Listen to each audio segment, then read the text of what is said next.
Good morning! If you have decided to study and you want to become a professional hypnotherapist, keep watching our training videos about clinical hypnosis. Hypnotherapy is an effective technique with which you can help and improve the quality of life of a great number of your future patients.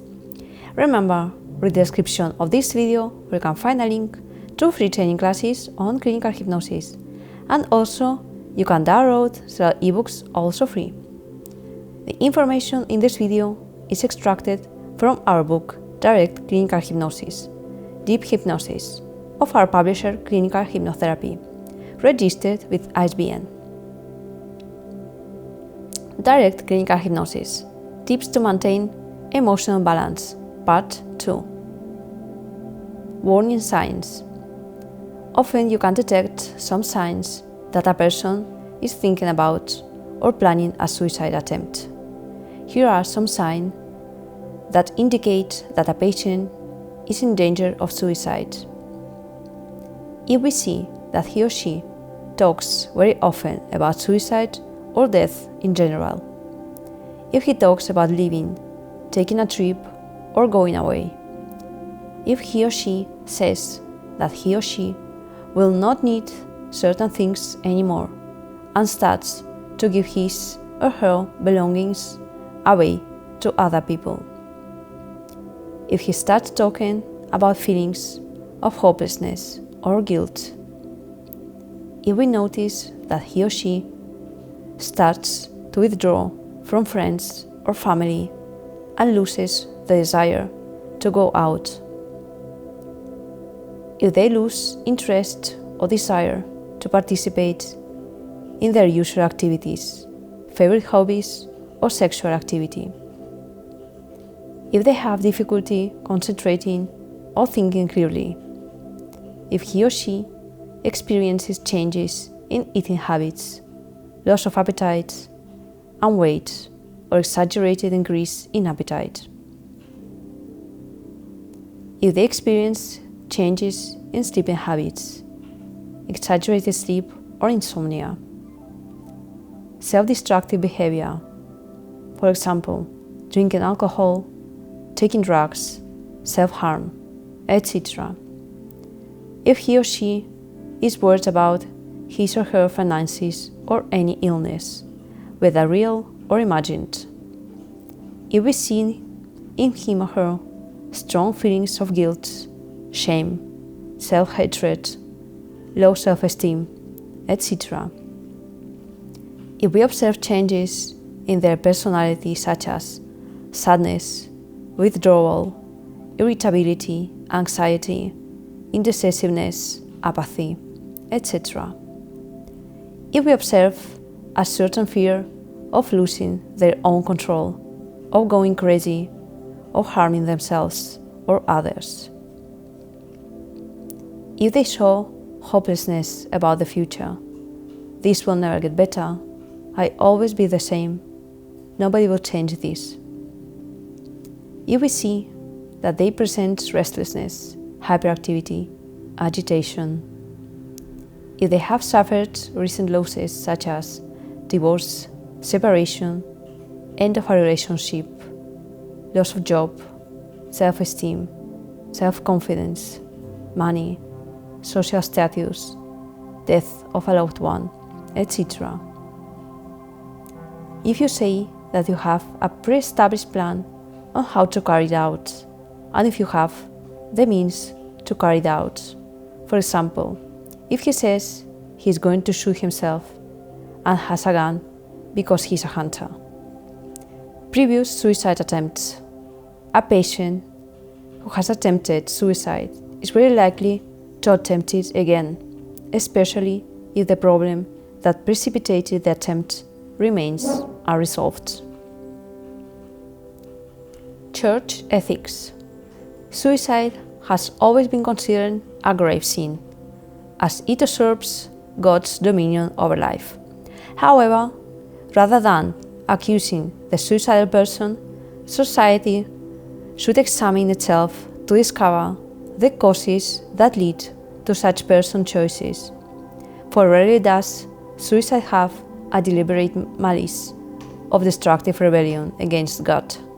Rather, it is the expression of people who are depressed, sick, and unable to cope with situations that other people would overcome. All religions disapprove of suicide. In the Catholic religion, the Decalogue states as one of the commandments, "Thou shalt not kill," which does not refer only to the killing of one's neighbor, but also to the killing of oneself, which is one of the many definitions of suicide. Suicide is considered a sin, if not the greatest sin of all, for it deprives the Supreme Being of disposing of our lives. In ancient Europe, especially during the Roman Empire, suicide was condoned and even considered an honorable act. The ancient Romans, under the influence of Stoicism, admitted many legitimate reasons for their suicide, admitted many legitimate reasons for its practice. The Roman philosopher Seneca exalted as the ultimate act of a free person. For St. Augustine, however, suicide was a sin. The Catholic Church criminalized suicide as a transgression of divine law, forbidding the sacrilegious suicide to absolve his soul and the entrance of his sinful body into the cemetery. Several of the early councils of the Christian Church decreed that those who committed suicide could not have the ordinary rituals of the Church applied to them after their death, and in the Middle Ages, the Roman Catholic Church expressly condemned the practice. Medieval legislation ordered the confiscation of all the suicide's property, and the corpse was subjected to all kinds of humiliation. In the Middle Ages, the suicide was considered not only a sinner, but also the worst of criminals. The body of the suicide could not be touched by anyone, as it belonged to the state. The corpse was placed at a crossroads. A stake was driven through his body, and a stone was placed over his face. The terror of suicide lasted longer than the fear of witches. In most countries, the bodies of suicides were tortured, their property confiscated, their names slandered, and even their houses set on fire. Sometimes, material penalties were also imposed on the suicide's relatives. With the advent of the French Revolution, 1789, repressive measures were abolished, and suicide was finally excluded from the list of crimes. Suicide is illegal in many countries and strongly condemned by society in others, especially in countries with a majority Catholic population. At the opposite extreme are other countries that honor certain types of suicide. In ancient times, the Japanese, for example, respected harakiri, Japanese for cutting open one's belly.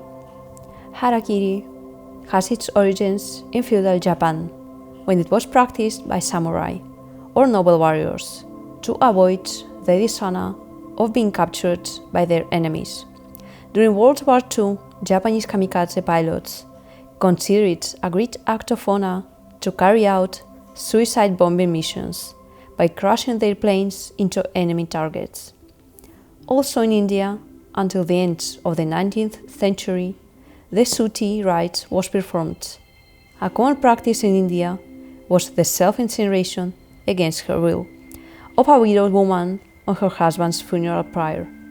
The suti or sati, traditional Hindu rites among Hindus requiring the widow to offer herself on her husband's funeral pyre. The wife of any man who died before her was burnt.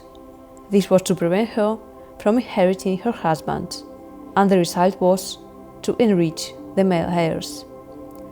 Suicide is a phenomenon that has accompanied the history of man, and although at different times, the explanation of its cause and the attitude towards it have varied, the behavior or act has existed in almost every culture and has always been rejected by the Church.